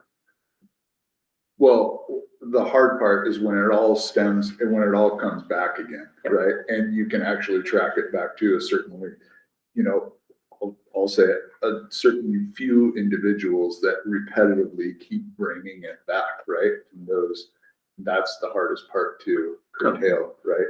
And it does also, at some point, if it does have traction through a specific class, we'd have to shut the class down. And I have to go through that aspect, at least in the old board policy, it was in there, you shut the class down because there's too many people. We haven't had that here in the district, but that's in the old policy as well, to try to contain it. So. Is there any way to put students who have lice in a separate contained? Exclusion, no, that would never be allowed. No, that's the equity thing. I know administrations and the government, things are changing with that word specifically, but no, in the field of education, that would never be allowed. That potentially be a ding on my license to allow that to happen in the district. When I was a kid, you had headlights, they send you home. Absolutely, yeah. It was just, Okay, it was and black this and white, yeah. right? It was very simple. And you can't do that. Well, If you did, they just send them back. Do that tomorrow.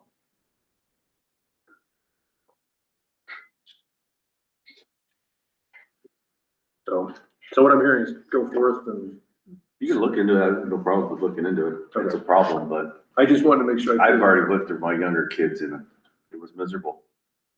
I mean, it's not just treating them. You gotta treat your whole house. Oh, yeah. Yeah. Oh, yeah. I mean, And that's the struggles, honestly, because I think sometimes students in the community and whatnot, and families, they do, but you're right, at the household, same thing. We found like my daughter's here a couple years ago, I went home and boy, the bedding, everything just to be secure. Okay. So I don't know if there's any other questions on any of the board policies I threw in there. I know it's quite a I bit. think your traffic parking control. Where's that at again? Traffic control. All right, there. ECP. Yes.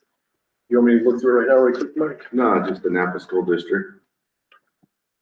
Oh, that Parking was traffic control. and that's, I mean, some of it is speed limit, knowing where the student parking is, making sure that you're not parking in other areas. Oh, I know, I saw the Napa parking, that's, I was going, not putting Napa on there.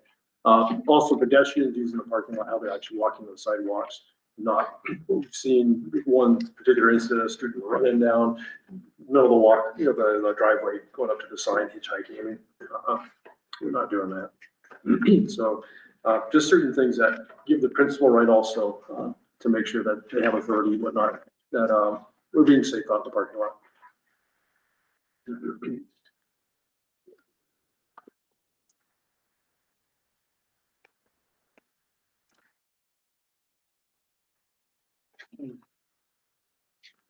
So we have a lot of reading to do, so. Thanks, Corey. Yeah, that'll bring us to 10.0 superintendent report. Oh, Abby, Abby, don't forget. Oh, sorry, we have Abby in the signature. Sorry, Abby, 9.5. Okay, so it's not just gonna be myself, Ware is also here. We kind of want to just give you an update on what our seniors are planning for their trip this year. As of last week, they decided, after we kind of went through our budget and determined that we had the funds, they decided that they wanted to go to New Orleans. Specifically because they want to go to the World War II Museum. So we kind of wanted to just give you our itinerary and show you what they're planning to do. Some of this itinerary could change depending on booking time, dates that are available when we go to book all this stuff. But we kind of just wanted to apprise you of it because I know the last couple of years, the seniors typically come and kind of give you a short presentation. We didn't have any seniors available to come tonight because they all have other responsibilities. So we told them we would come and kind of share the itinerary. We also included a safety plan, and it's just a basic safety plan in case something happens, kind of what our communication plans are.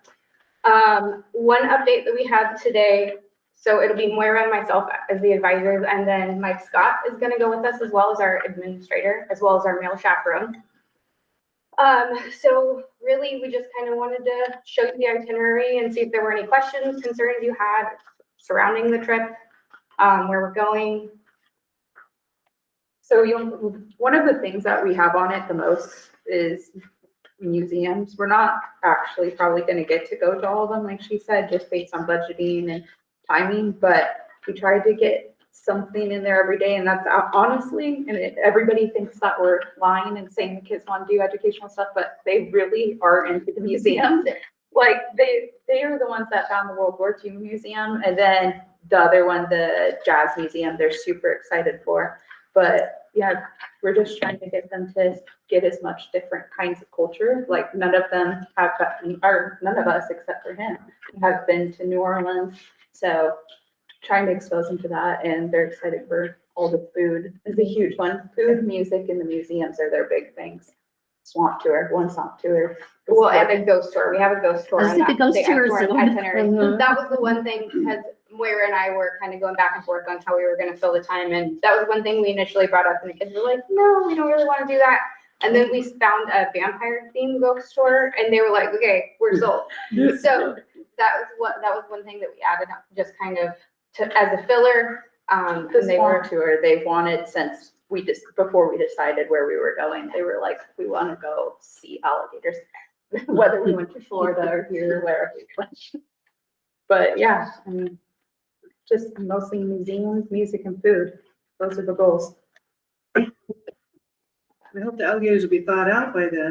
Yeah. Have you seen the pictures of them Yes. frozen? oh, yeah, it's horrible. It's a little bit terrifying. Yeah.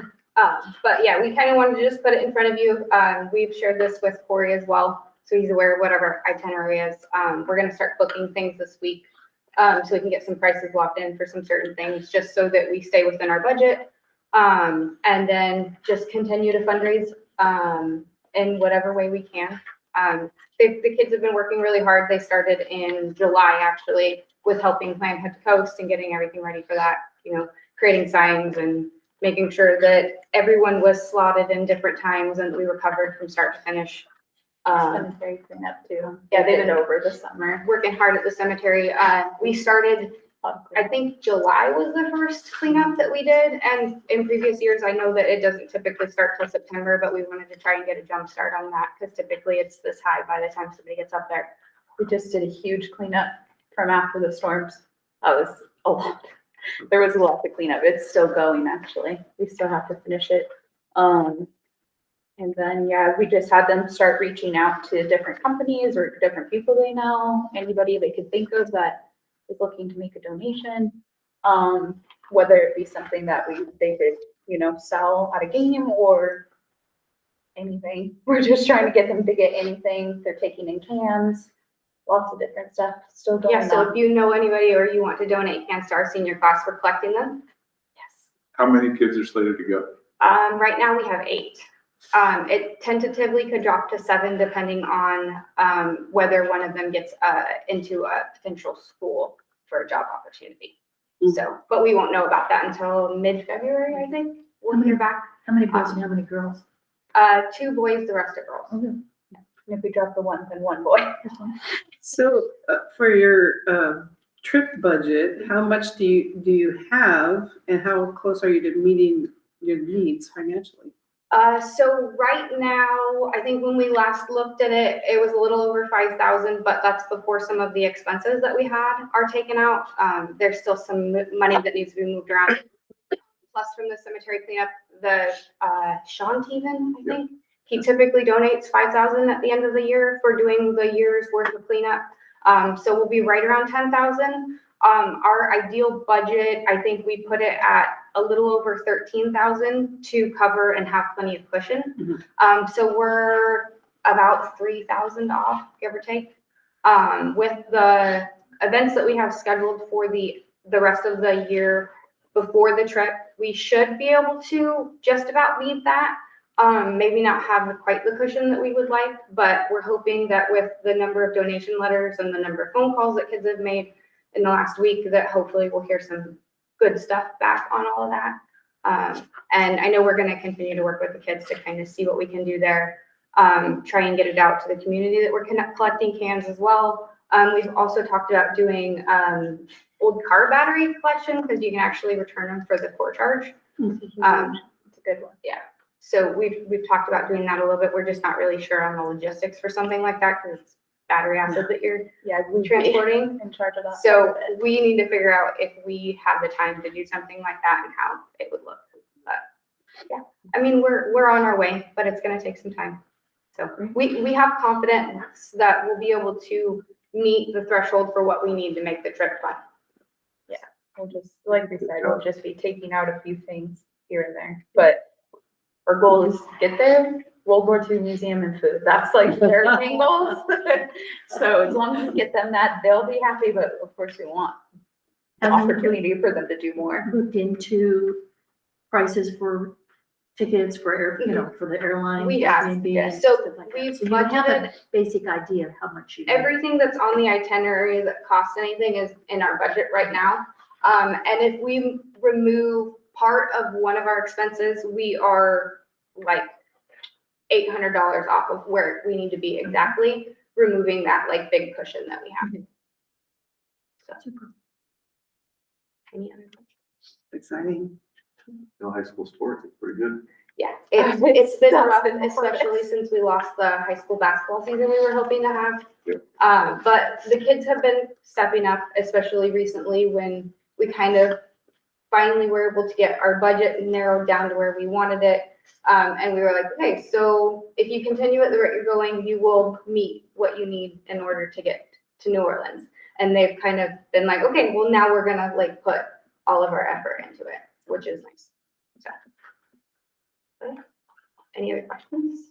Now, are you going, when you get there, are you renting a car? Yes, To, we all have to. Okay. Well, we're renting a big old transit van okay, that seats 12 okay. and should have plenty of space for everyone's luggage. And we're gonna ask Mike Scott to drive that. I was gonna ask. You better have your little GPS on your phone. Yeah. So also to end, if you know of any places that you donate to trips like this or of anyone we should reach out to, please let us know, because we're looking for all the help we can get to make it a cool trip for the kids. Where are the donations going, or the donation letters? We have sent them only to local businesses right now. Where are the funds going? Are they going to the individual students? No, they'll come to you. We have not heard anything back. The contact information we put in there was for us, so that they needed to contact us if they were interested, and then we will.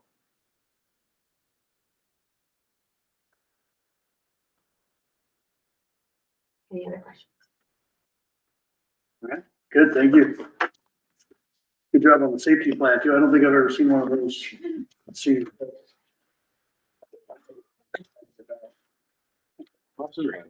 Did they? Oh, that's Rihanna. We got vetoed. Okay, now 9.0 superintendent report. Okay, not a long HCP update. Sorry, last time with Judge Peterson was on January 6th, 2025 for his ruling, not allowing us to move forward with our lawsuit, Oregon Park Forestry. And that as of January 21st, the district has officially filed notice of appeal. So I'll make you aware of that one. I also just wanted to make sure you're aware, I'm sure many of you are, but I'm just going to make it more public. So the top two individuals for the Department of Forestry are no longer, you've been hearing about that also. So Oregon State Forester Cal Mukumoto has resigned as head of the Oregon Department of Forestry. Kate Skinner, the Tillamook District Forester, accepted the job becoming the interim forester. I'll keep that one there. And then the other one was Mike Shaw was released from the Oregon Department of Forestry. He was second in command also. So they're going through some challenges right now. I know the governor is trying to do an expedited process to find out who the next state forester is going to be, but it sounds like that's going to be a months long worth of progress there. Also, What date did we file the appeal? that was January 21st. So we are not going to stop our process just because they're in a turmoil, okay? No, that's better. No. Yeah. I mean- And then I'm also just being aware, because there's other things that are taking place that are not necessarily involving the Jewel School District that could greatly impact the Jewel School District as well as other entities, obviously in the state of Oregon. So I'm just highlighting some of these things from an article here that I just recently came out on the 22nd. It's from the same reporter that has reported on us a number of times here. So current President Donald Trump issued executive orders aimed at boosting fossil fuel production and mining of federal land and water, rolling back some of the regulations for that aspect of it. And so I'm going to just read some of these things that I think are very important that does have impact on our district.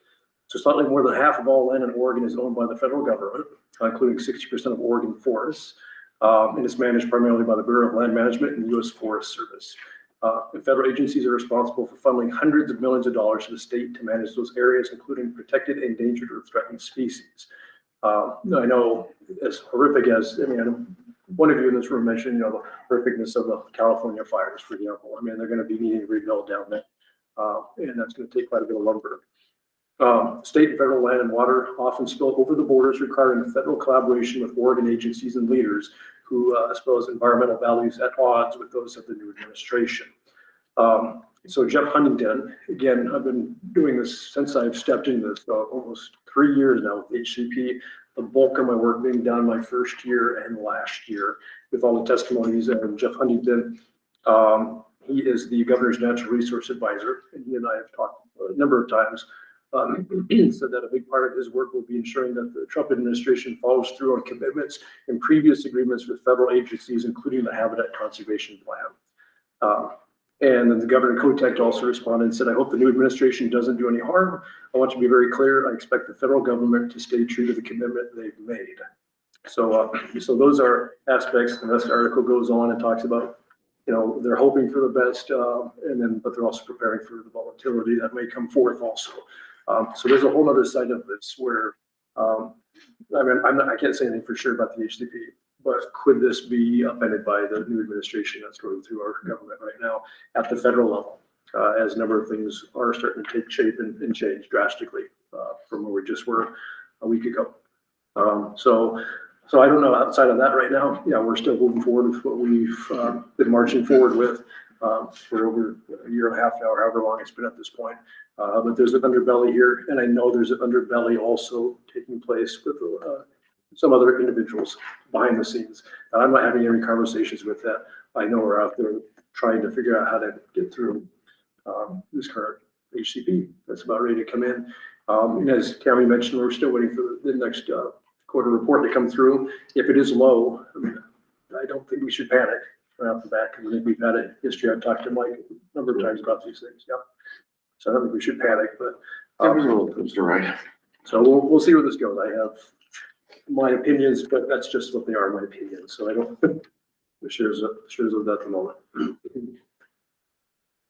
Well, I can tell you the federal land in our taxing district is very little, so even if there's a release of any federal timber in our area, I think the only piece I know of is up behind the refuge that's in our district, that BLM piece, so That's about it wouldn't make a difference, I guess, is what I'm. very little. Really? Okay. Bring us to 11.0 audience clarifications. Can I get to my Oh, legislative? sorry, no. It's okay. I saw the papers here. I thought you were- So this was back on January 16th. Myself and the other Clatsop County superintendents met with Representative Javity, who again, as we worked with through the HTP a couple years ago. We invited Senator Suzanne Weber. She initially agreed virtually, but then she couldn't make it in the end. So we had talked about a number of legislative items. Obviously, we do not take state school funds, but these are areas where I still want to make sure that we're supporting our other fellow districts when we have conversations. Because if we rely on those in the future, we need to make sure they're representative. So one of the top subjects was computation of the current self-service levels. And I just briefly, so you understand, the governor's proposed a current service level of $11.36 billion. That sounds like a lot of money, but in the context of educating our students in the whole state of Oregon, that doesn't fit the bill. And what that comprises is state funding. So, and I'm just reading here how it comes out in 3 avenues. The legislature sets the amount of state funding for each biennium, and the money comes from general fund, lottery receipts, and the fund for student success. It comes from local revenue, includes property taxes and the common school fund, and a few other sources, and then cost projections, the CSL common school computation here. Formula considers the cost of maintaining current services, including staffing, utilities, and other expenses. The problem is, as we're talking to superintendents, again, new to this avenue, because we don't use state school funds, so I haven't felt the need to jump in, but I'm trying to become more educated with this as we potentially go down that road. So their formula is based off of the calculation they have from 20-year historical data. And so there's a push from the governor to try to change that 20-year historical data to come up with a formula to create the current service level to make it only 10-year historical data. So it's more relevant to the current times that we're in. So we're not basing money off of 20-year data that we have when things have drastically changed in our world here. Another one is raise the 11% cap on special education. So the state school fund formula has a multiplier for students with special needs, and that depends on how many students you have within your district that are on IEPs and 504s. And it's 11% of our ADM, our average daily membership, our student body rate. Currently, the cap was established, and this is new again, I didn't realize this, it was established in the 1990s, when it was about 11% of the students needed special education. And right now, we're closer to 18 or 19%. And so we're well underfunded, and special education is a major component, as I know you know, in education here. Another aspect is fully resource the high cost of disability fund. So what people may not know is sometimes if a student is not able to, for various reasons, take schooling in our district, and we have to have them attend school in a different service, facility somewhere else, it can cost anywhere between $100,000 and $200,000. And we have gone down some discussions in the district over the last few years since I've been in the chair where, yeah, we could easily top over $120,000 for a student, and that money for the state school level, that comes out of the funding for all the other students in the district. And so I'm thinking about like my wife's school in Astoria, that's expensive. And so currently there's any cost that's excess of $40,000, there's a reimbursement of 50% of that, which seems nice, but in the context of $100,000 to $200,000, that's not a lot of money. So there's that aspect that we're talking with right now, seeing if they can raise that level there. This is a new one last year, fund the cost of paying unemployment compensation. So I'm just gonna read the legislation authorized unemployment compensation for classified employees during breaks, but gave no money to pay for it. It comes out of our general fund for what goes to our students. And that's frustrating. We're trying to see, as superintendent, for vetting with our legislative people here to see if they can do some sort of separate kind of state aside funding to pay for that and not make it come out of our students' educational costs, because that's currently what it's doing. Let's see, you've heard me talk about this one.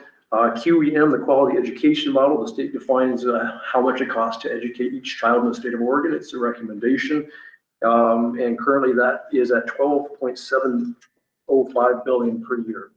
And as I just mentioned, the governor's recommendation right now is 11.36. So you can see the big difference there, and that is a drastic amount of money there. So we're asking the state school fund to at least represent the full QEM. That's been a point of lingo forever in Oregon, and I don't believe, at least in my time, in 18 years of education, that's ever been hit. Another one, students increasingly coming to school with mental health challenges. Any support for the mental health infrastructure in Clatsop County aimed at serving youth, the young people would be helpful. We are lucky we have a school-based health center here. But the resources and things that we bring in from the outside and at the cost of the district to help support. And I'm going to voice my frustration sometimes. We become, maybe I shouldn't say this, but we've become the educational model, but sometimes we've become a number of other aspects also where we are treating the whole child at the cost of what we would be giving for the state school fund to educate. So we're asking using that money to do all the other stuff as well, and that money's not being represented. We are in a fairly good position with our school-based health center, but the other districts, Napa's been trying to get a school-based health center and mental health services. Astoria tried to get one. Those collapsed and failed.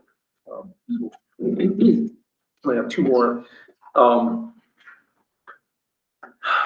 During the last biennium, the legislature amended a just cause requirement for terminating classified personnel, and that's drivers, food service, EAs, secretaries. Teachers have a 3-year probationary period. So they're in a cycle of 3 years, and there's no need for just cause for that. In the current contract that we have with the classified, it's a 90-day probationary period, but that was circumvented through the legislation. And the issue and the challenge with that is, if you have an employee that's not working well, or it's not good for kids, you're going to go down a road of lots of legal issues, money, and time, versus what we're asking for, which is to go back to what was in the current contracts for the classified, which is have that probationary period. And what I don't like about this aspect, the word is additionally the ability, it will have a no fault ending of termination, helps employees be able to procure other employment easily without a track record. And I don't like that language because that tells me that's passing the buck, if that makes sense. But right now there's no probationary period despite what the contract states for at least our school district. If you get a raw apple, it's going to be hard to get that raw apple to move on. And then the last one, this one, I've talked with Joni Lehman, our head of transportation. There's Oregon's Advanced Clean Truck. It's DEQ's ACT rule, which requires manufacturers to sell a certain percent of zero emission medium and heavy duty vehicles, including school buses, starting this year, 2025, for the next 10 years to help reduce greenhouse gas and tailpipe emissions. And the idea was this was never really intended for school buses per se. And you look at our rural location and you're sitting there going, how the heck are we going to do electric or whatever you may want to do with the cost of electricity out here and then putting those stations? It's ridiculous. So there's a push right now with a lot of the rural in schools in general to say, come on, is this really school buses? You've got to be kidding me. I don't see a way that this could even happen out here in Jewel. So that's something that has just come out the last 2 months. So I just want to give you a heads up. That's all the buses should be new enough to not hit that. Well, there's definitely grants. I mean, there was oh boy, I can't remember. I think it was Banks, but they have their entire fleet of buses paid for via grants. A lot of that stuff is the 3 counties: Sonoma, Washington, and I think Marion are the 3 that holds all that regulation garbage. You're talking for emissions. Well, but this is new coming down for even Clatsop County. For the DEQ clean truck for even Clatsop County. starting this year for the next decade. And that's coming from the state? Mhm. You think anything on the federal side will change any of that? My gut tells me there's gonna be enough people barking about it that they're gonna back off the little districts. Hope so. I really believe that. I mean, what's gonna happen when we are in compliance? Even if you get a, According to trucks, it'd be a long time in the trucking side. Well, I mean, the point where they're gonna sit down, 2005. they're gonna stop and halt people from getting kids to school. You know, I don't see that happening.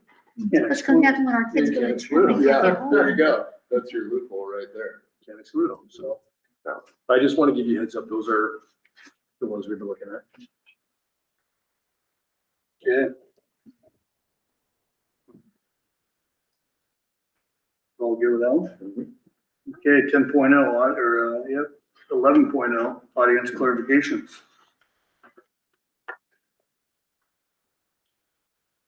Now, we'll go to 12.0, board of directors time. Director Womack. Definitely long. Thanks, Scott, for coming back and putting your time in. Appreciate it. Good to see you. A lot of good work from the kids so far on you, so that's a plus. Yeah, a lot of information come out today. Thanks for the senior trip information. To get that much, I was really surprised you guys were gonna go anywhere but around the parking lot twice. All my class did, but no, that's a lot of work you guys did. Congratulations on that. And that, thank you staff and everything for the board appreciation. Appreciate all that from you guys. Thank you. And thank Corey, thanks for the updates on HCD and all that information. Keeping us up with the way needed. Other than that, Yes, again, Director Drew. Well, you stole almost everything I was gonna say. I was Thank you, reading your Scott. notes. I know. Thank you, Scott, for the presents. That's wonderful. The presentation for senior class, top notch, great. I think it's wonderful. These kids are going. And I want to report on the ghost thingy. We'll get ghost pictures. Hope everybody's getting over the flu. It's been horrendous. I can, whole family, yeah. Everybody's been sick, so hopefully we're on the mend on that way. And just thanks for the information on all this for HCP and the investigator and get this stuff rolling. Get going. So that's all I have. Yeah, thank you, Mr. Scott, for coming back in and just like riding a bike here, I think, right? You know, kind of step right back in. Thanks for the staff and the kids for the sign on board appreciation. That's pretty cool. Makes sense now in the survey that went out. Yeah. Not sure where we were going. I'm thinking, boy, this is really what we're worried about right now. Yeah, that's what I got. Thank you. Director Singh? Okay, nothing new to add. I just want to make sure you know that I really appreciate the report for, on the senior trip. That's exciting, really well thought out already. I'm excited for the kids. I appreciate that we have an interim principal now, and that's so important. And I don't know you from, because I'm new to the community as well, but it already sounds very positive, so that's wonderful. Thank you.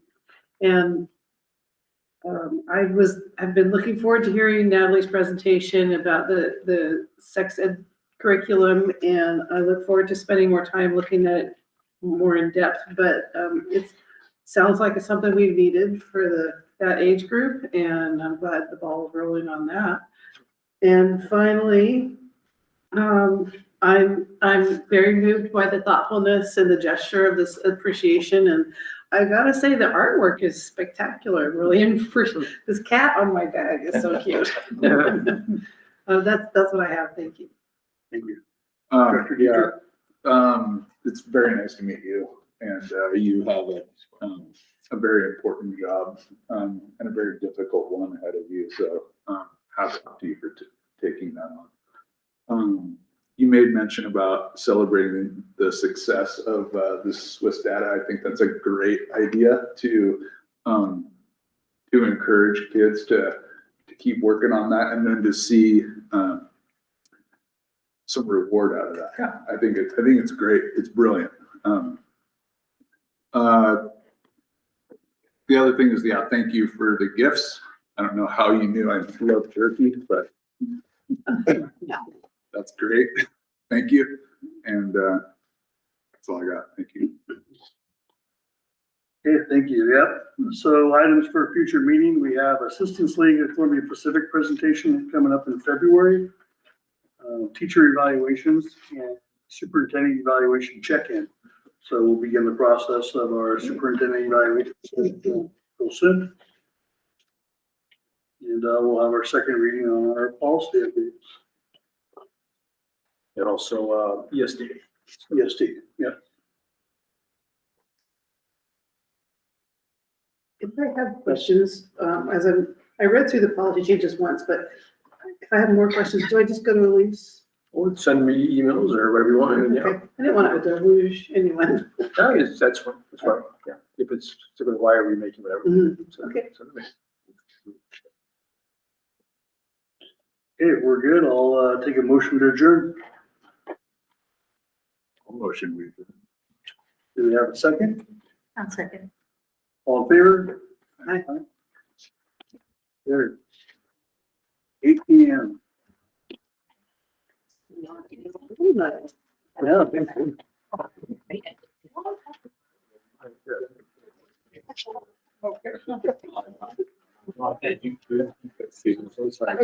There might be one more floating around, right?